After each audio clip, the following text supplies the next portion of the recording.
ప్రార్థన చేసుకుందాం. పరిశుద్ధుడా, మీకే స్తుతులు స్తోత్రాలు చెల్లిస్తూ ఉన్నాం. ఈ ప్రాతకాల ఆరాధనలో తండ్రి, మీ సన్నిధి నిత్యము మాతో ఉంచండి. ఆరాధన అంతటలో మహిమ ఘనత ప్రభావాలు మీకు ఆరోపిస్తూ యేసు ప్రభు వారి పరిశుద్ధ నామమున వేడుకొనుచున్నాము తండ్రి, ఆమేన్.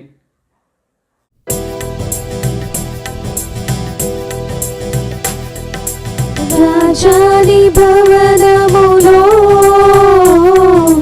రేపగలు వేచియుందును.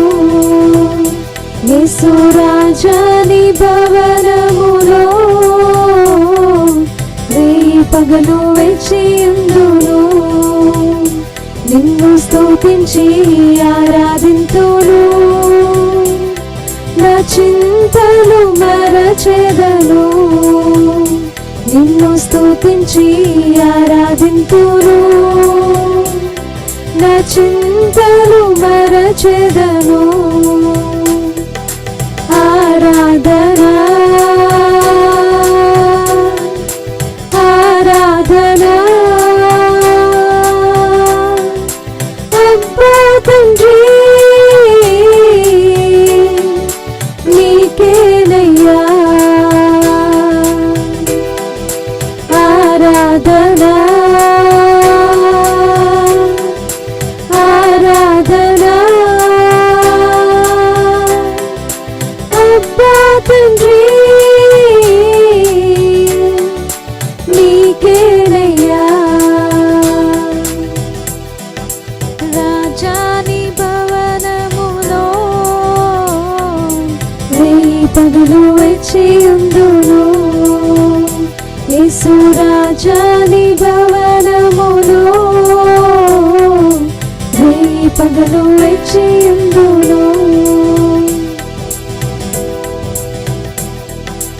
నా బలమా నా కోట ఆరాధనా నీకే.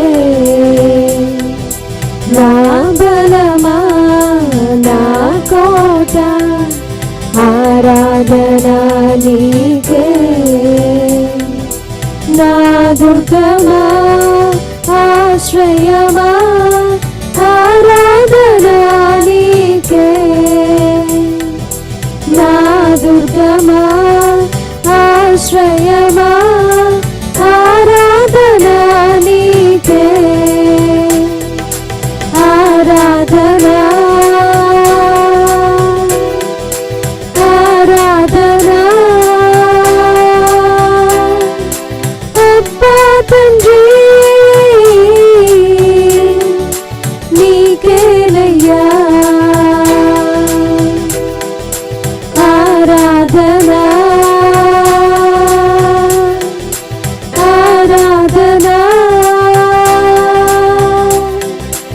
అబ్బా తండ్రి నీకేనయ్యా. రాజాని భవనములో రేపగలు వేచియుందును. యేసు రాజాని భవనములో రేపగలు వేచియుందును. ప్రియమైన వారులారా, ప్రభు పేరిట మీకు శుభాలు తెలియజేస్తున్నా. జన్మదినాలు, వివాహ దినాలు జరుపుకుంటున్న కుటుంబాలకు యేసుక్రీస్తు ప్రభు వారి పరిశుద్ధ నామమున పండు friends and sisters YouTube channel ద్వారా శుభాకాంక్షలు తెలియజేస్తున్నాం. మీ కొరకు ప్రార్థన చేస్తూ ఉన్న దేవుడు మిమ్మలను దీవించునుగాక. ప్రియులారా, అంతా క్షేమమే కదా? దేవునికి వందనాలు చెల్లిందాం. మరి ప్రాతకాల ఆరాధన కొరకు ఏర్పాటు చేయబడిన పరిశుద్ధ లేఖనాన్ని కలిసి చదువుకుందాం. అందరము కూడా పరిశుద్ధ గ్రంథాలు తెరచి యోహాను సువార్త 3వ అధ్యాయం 16వ వచనం. యోహాను సువార్త 3వ అధ్యాయం 16వ వచనాన్ని మనం కలిసి చదువుకుందాం.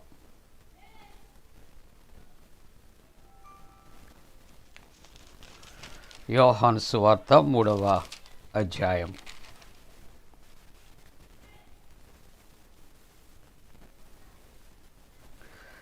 దేవుడు లోకమును ఎంతో ప్రేమించాను, కాగా ఆయన తన అద్వితీయ కుమారునిగా పుట్టిన వాని యందు విశ్వాసముంచు ప్రతివాడును నశింపక నిత్య జీవం పొందినట్లు ఆయనను అనుగ్రహించాను. ప్రియులారా, మరి ప్రాతకాల ఆరాధనలో మనం కలిసి వాక్యాన్ని ధ్యానం చేస్తున్నాం. ఈ ఉదయకాలము మరి యొక్క అంశము నూతన సందేశము. నూతన సందేశం. సందేశము అనే దాని కొరకు ధ్యానం చేస్తూ, ఈ సందేశము ఏ విధంగా ఉండాలంటే నూతనమైనదిగా ఉండాలి. దేవుని యొక్క వాక్య భాగములో దేవుని కుమారుడైన క్రీస్తు ప్రభువుని రక్షకునిగా తండ్రి అయిన యెహోవా దేవుడు క్రీస్తు ప్రభుని లోకానికి పంపించారు. అది దేవుడు మనకిచ్చిన సందేశం. మరి మన జీవితాల్లో మన సందేశం క్రీస్తు ప్రభు కొరకు ఎలాగ ఉంది? క్రీస్తు ప్రభు కొరకు మన జీవితాల్లో ఏదైనా ఆయన ఇచ్చిన రక్షణ కొరకు మనము ఏదైనా సందేశాన్ని లోకానికి తెలియజేయగలుగుతున్నామా? ఆలోచన చేద్దాం. చదివిన వాక్య భాగంలో ఉన్న సందేశము, దేవుడు లోకమును ఎంతో ప్రేమించారు. ఎంతో అనే మాటకు మన జీవితకాలం కూడా సరిపోదు అది వివరించటానికి. ఒక్క మాట మనం జ్ఞాపకం చేసుకుంటే, మరణమగునంతగా ఆయన మనలను ప్రేమించారు. తన అద్వితీయ కుమారుని ఈ లోకానికి ఆయన అనుగ్రహించారు. ఆయన యందు విశ్వాసముంచు ప్రతి వారు కూడా నశింపరు. ఆయన యందు విశ్వాసముంచు వారు నశింపక నిత్య జీవము వారు పొందుతారు. ఆ నిత్య జీవము పొందటానికే దేవుడు తన ఏకైక కుమారుని లోకానికి అనుగ్రహించారు. ఇది శ్రేష్టమైనటువంటి సందేశం. అయితే రక్షకుడైన క్రీస్తు ప్రభుని కలిగి ఉన్న నీవు ఈ నూతన సంవత్సరంలో నీ నూతన సందేశము ప్రభువు కొరకు నువ్వు ఏ విధంగా నువ్వు తెలియజేస్తున్నావు? ఈ ఉదయకాలం ఆలోచన చేద్దాం. ఏమండి, ఆయన ఎప్పుడూ ప్రేమిస్తూనే ఉంటాడు, ఎప్పుడూ మన కొరకు త్యాగం చేస్తూనే ఉంటాడు. మరి నీవు ఏ విధంగా రెస్పాండ్ అవుతున్నావు? నీ రిఫ్లెక్షన్స్ ఎలాగుంటున్నాయి? మరి ప్రభువు కొరకు కూడా నువ్వు ఏదైనా నూతన సంవత్సరంలో ఒక శ్రేష్టమైన సందేశం అనగా నూతన సందేశాన్ని ఇవ్వటానికి ఇష్టపడుతున్నావా? ఇక్కడ ఒక భక్తుని యొక్క చరిత్రను మనం జ్ఞాపకం చేసుకుందాం. ఇక్కడ పోలికార్ప్ అనే ఒక భక్తుడు, అక్కడ రాజు అయినటువంటి చక్రవర్తి అయినటువంటి సీజర్ కాలంలో ఆయన జీవించాడు. అక్కడ ఉన్నటువంటి వారి యొక్క సంభాషణ ఆలోచన చేస్తూ ఉంటూ ఉన్నప్పుడు అక్కడ ఆ రాజ్యరకంలో ఉన్నటువంటి వారు ఆ పోలికార్పును పట్టుకుని, నువ్వు సీజర్ పేరట ఓ ప్రమాణం చేయాలి, నువ్వు దూషించాలి యేసు ప్రభువుని, నీ రక్షకుడు కాదని నువ్వు విడిచిపెడితే నిన్ను మేము విడిచిపెడతాం, లేకపోతే నువ్వు ప్రాణాలతో ఉంటుండగా నిన్ను కాల్చి చంపివేస్తాం, ఆలోచించు అని రోమా అధికారులు పోలికార్పుతో వారు సంభాషిస్తూ ఉన్నారు. ఇది రోమా ఆ యొక్క అధికారులకు పోలికార్పుకు మధ్య జరుగుతున్నటువంటి ఒక సంభాషణ. అటువంటి గడ్డు పరిస్థితుల్లో కూడా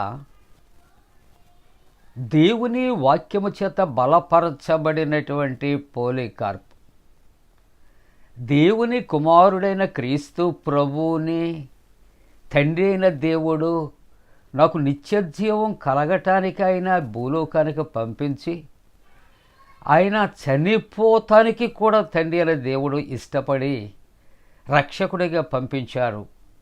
కాబట్టి నేను ఈ లోకానికి భయపడవలసిన అవసరత లేదు అనే ఉద్దేశంతో అక్కడ రోమా అధికారులతో తిరిగి తను ఒక సందేశాన్ని ఇస్తూ ఉన్నాడు. ఒక నూతనమైన సందేశాన్ని ఇస్తూ ఉంటున్నాడు పోలీకార్పు. ఏమని తెలుసా? గత 86 సంవత్సరాల నుండి కూడా నేను ఆ క్రీస్తు ప్రభువుని నేను సేవిస్తున్నాను.